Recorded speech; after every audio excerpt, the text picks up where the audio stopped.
Evangelija po Mateju.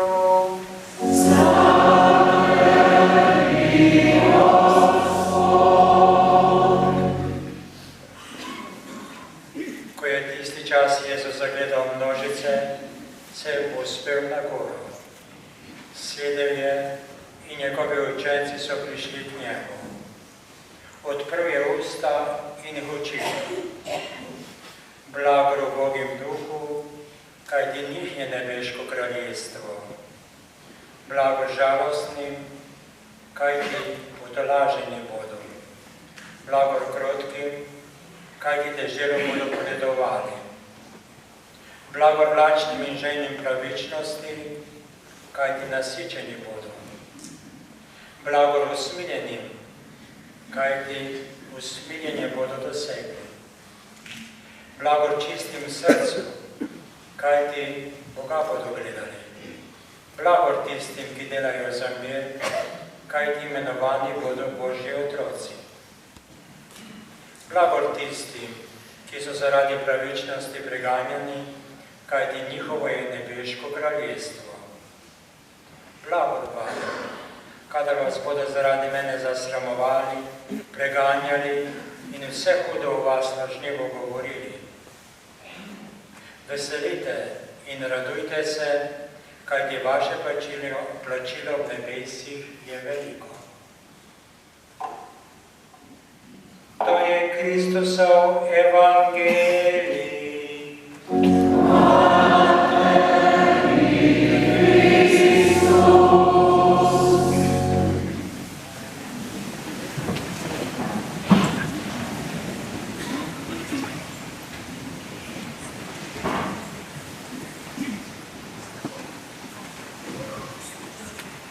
Spoštovani cerski škof Maksimilijan, pokojni škof Stanislav, spoštovani duhovniki, redovniki, dragi predsedniki, generalni tajniki Slovenske in škofijski Karitas, dragi sodelavci in prostovoljci Karitas, dragi bratje in sestre.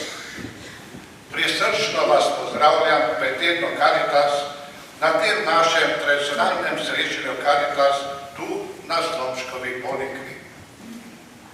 Za letošnje srečanje tu na Ponikvi sem izbral evangeljski odlomek, ki nam je dobro poznan, saj ga večkrat slišimo pri sveti maši, to so blagri. Ne bom se ustavljal o posameznih blagrih, ampak se bom zaustavil o skupnem sporočilu.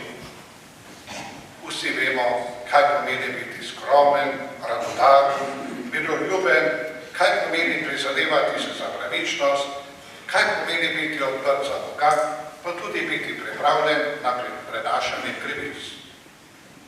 Evangelij govori o 8 blagrih, toda ne gre za 8 različnih stvari, ampak za skupen pogled, pravzaprav za lastnosti, ki so se v polnosti uresničile v Božjem Sinu, Jezusu Kristusu, ki ni zgolj posredoval nauka blagrov, ampak najprej sam to živel, saj so bi blagri njegov življenjski program. Živeti blagre tako pomeni posnemati Božjega Sina. V Jezusovem duhu je blagorovan tisti, katerega sreča ni odvisna od zemeljskega bogatstva in uspešnosti, temveč od uresničevanja vsega, kar je spoznal kot Božjo voljo.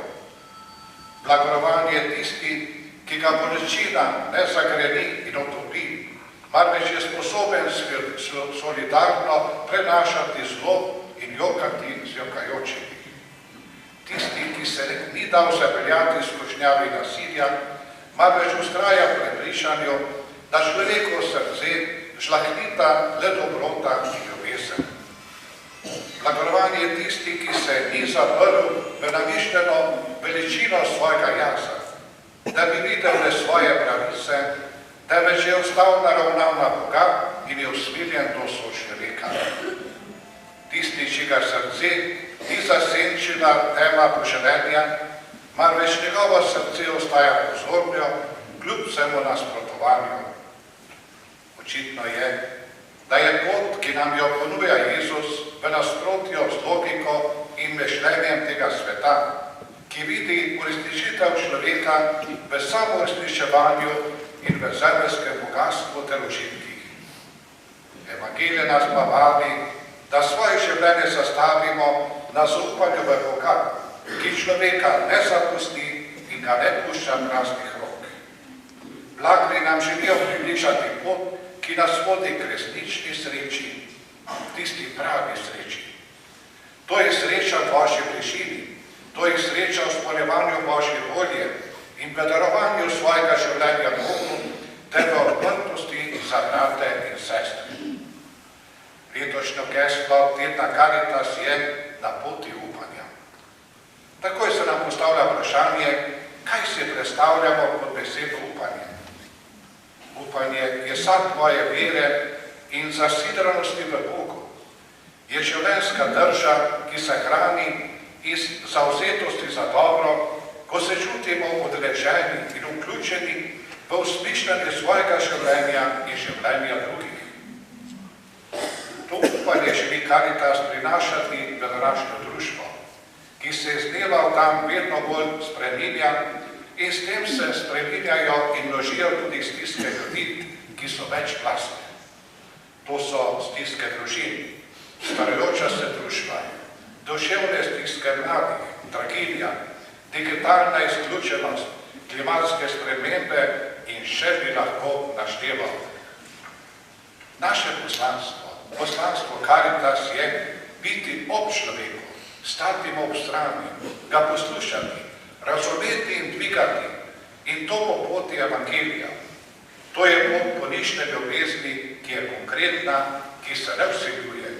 To je ljubezen, ki ni išče povračila, je ljubezen, ki je razpoložljiva in ljubezen, ki služi. To je slog odnosov, kot jih je opisal apostol Pavel, ko pravi, da ljubezen vse prenaša, vse veruje, vse upa, vse prestane. Dejavna ljubezen je torej vključujoča ljubezen, ki ne skrbi le za materialni napredek in ne samo za duhovni vidik, ampak zajema celega človeka.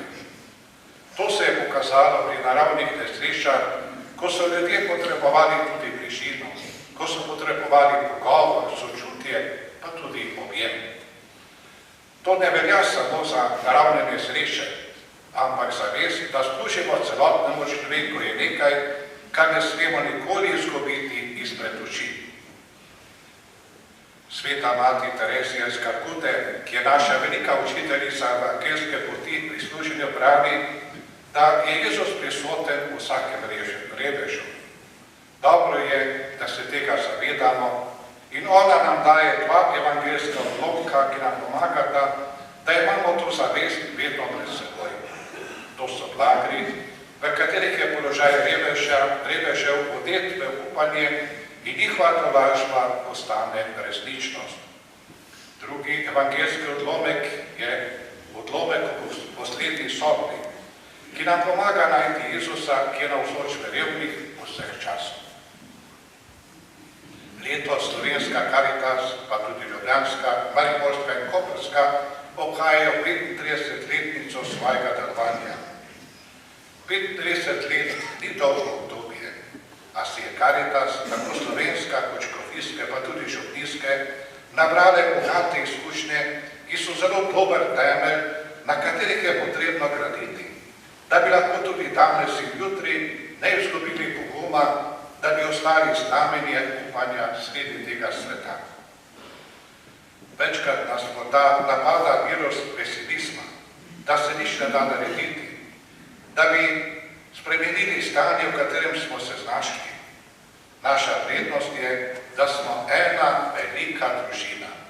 V takem domačem in braskem občestvu nam Sveti Duh navdihuje nove misli in nove odgovore za probleme, ki jih čas rojeva. Dejavna ljubezen išče najšibkejše, najslabotnejše in najmanj zaščitene, da jim vrne dostojanstvo, da postanejo tudi oni protagonisti lastnega življenja. Vesel sem, da Caritas, tako slovenska kot škofijske, skupaj s župnijskimi, širite poti karitativnosti in iščete odgovore na nove obraze revščine.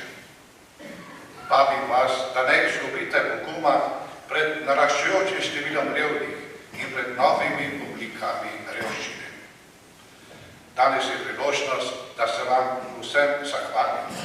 Vam, sodelavke in sodelavci, prostovoljke in prostovoljci, pa tudi vam, ki ste zaposleni, pa vam, duhovniki, stalnim diakonom, za vašo nesebično služenje. Letošnjo geslo tedna Caritas na poti upanja tako ni samo geslo. To je notranji kompas, ki nam kaže smer in nas usmerja tja, kjer je največ temen, da prinašamo tja luč in da prinašamo tja toplino. Ljudem v stiski prinesemo upanje takrat, ko v nas prepoznajo zastonjsko ljubezen. Takrat, ko spoznajo, da niso sami v stiski prepuščeni samemu sebi, da jih Bog kljub preizkušnji ne zapušča, saj jim ravno po dobroti in solidarnosti ljudi prihaja naproti in je blizu. Upanje, ki ga prinaša Caritas, je znamenje Božje bližine sredi tega sveta, ki je vse prevečkrat izgubljen in pozablja na človeka in njegovo dostojanstvo.